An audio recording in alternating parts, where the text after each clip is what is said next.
Let's see if we can get this done really quickly. Okay, so if you're the owner of an early Peugeot 107, Citroen C1 or Aygo, then you'll know how reliable these little European cars can be.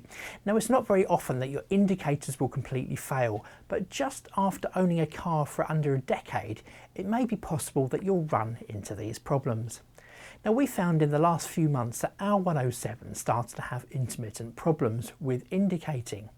Now, we could indicate left with no problems, but the right indicator became quite erratic.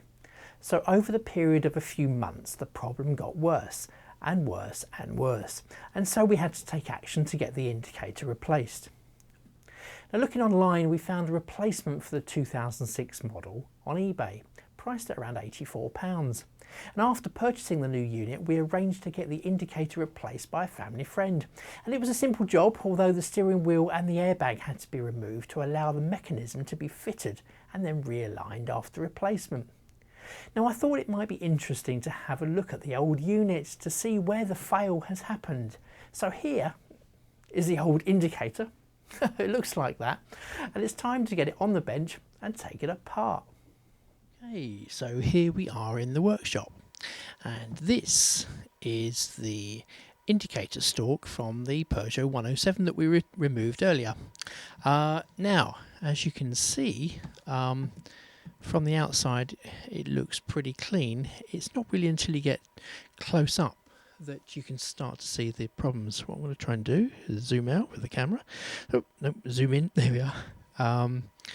Now, firstly, let's have a look at the, this is the connectors for the indicators here. And you can see that there's quite a lot of corrosion underneath.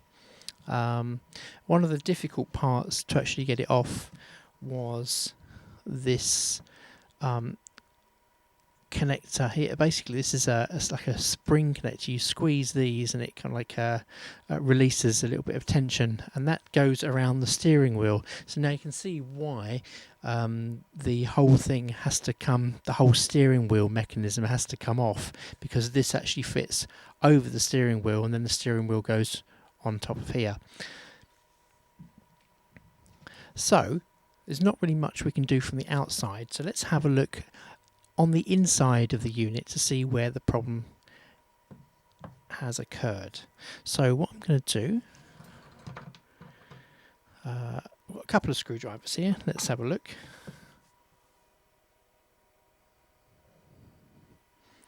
On here there are, looks like a posi.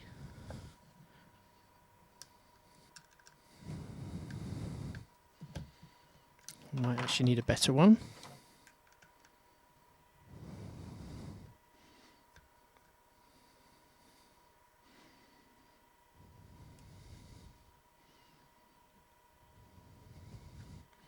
They're quite small. Let's try this side as well.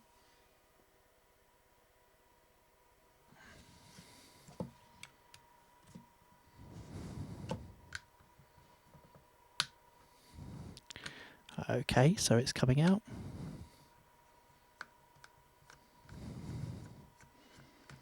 Excellent.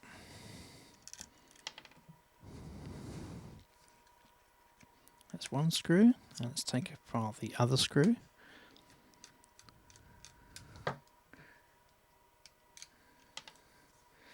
Okay.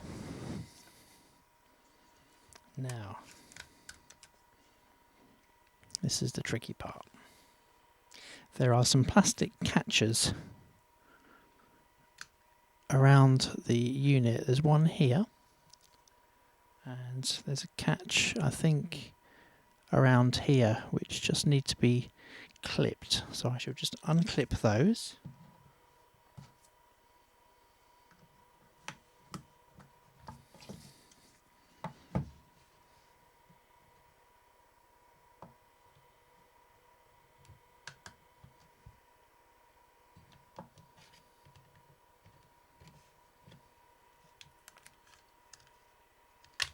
Oh, okay.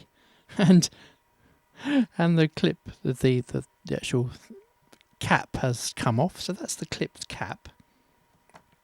So there we can see some of the connections inside.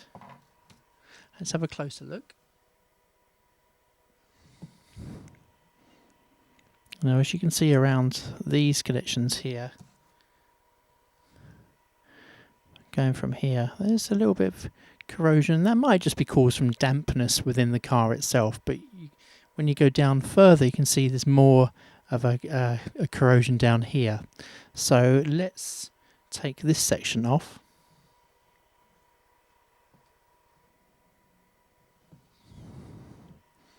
So I've undone the screw, and I'm going to take that screw out, and I'm going to slowly lift up this section here.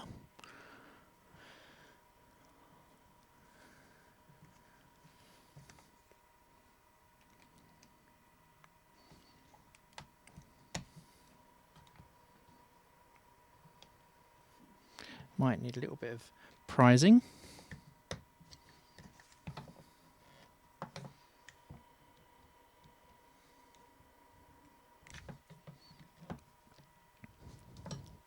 Okay, so I have taken the screw out of the middle, and I've prised using the screwdriver just here and here, just so that can come off. And let's have a look underneath. Now there we are. So inside this switch mechanism, we can see that it looks like as we move the indicator, that's left and then right, we can see that these contacts here are moving up and down this section here. Now it could well be that from first look there's a lot of grease. Let's have a look closer. Okay, now on those contacts it looks to me like what could be grease, which would help them move, but you wouldn't really want grease on the contacts themselves. And let's go down here. Now that looks worn. What I want to do is get a cotton bud to see if that's actually completely worn away or not.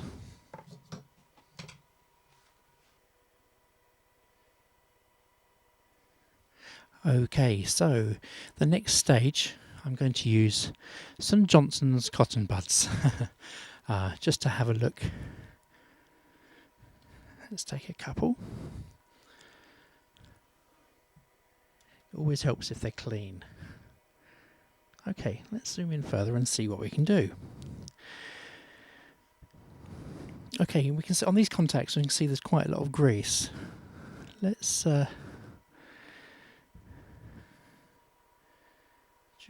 just wipe away. It doesn't look very nice.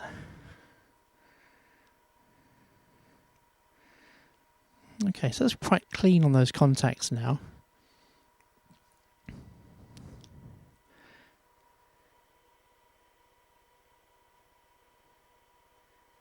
It doesn't look like there's any other corrosion or anything, but let's have a look at these contacts here now. This is really the main one, which this is actually where those other three contacts slide up and down to give whether it's on or off. It's quite difficult to see underneath, so what we need to do is remove this grease to see if the contact is actually okay or not.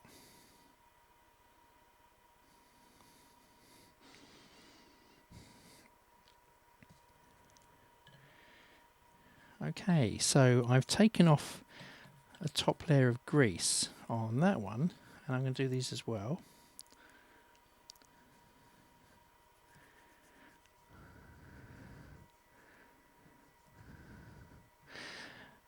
Now that top one looks quite nice and shiny, but this one here looks like it may have corroded slightly too much.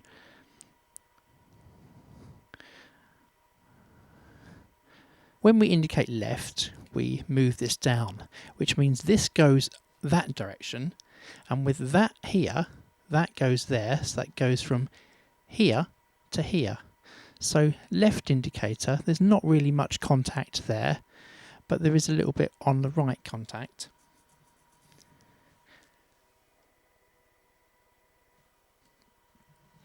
So as far as I'm concerned really with this switch mechanism, I don't really think that that would be usable again. There is not enough copper really left on there to say that that would be worthwhile using, so it's more, we're going to put this one in the bin. So I hope this has been useful to see what's inside a Citroen, Aygo and 107 indicator stalk. If this has been useful for you to have a look and to see what you might be able to do with it, then please like this video. If you want to subscribe, please subscribe and tune in to any more further videos that may come along. Thanks very much.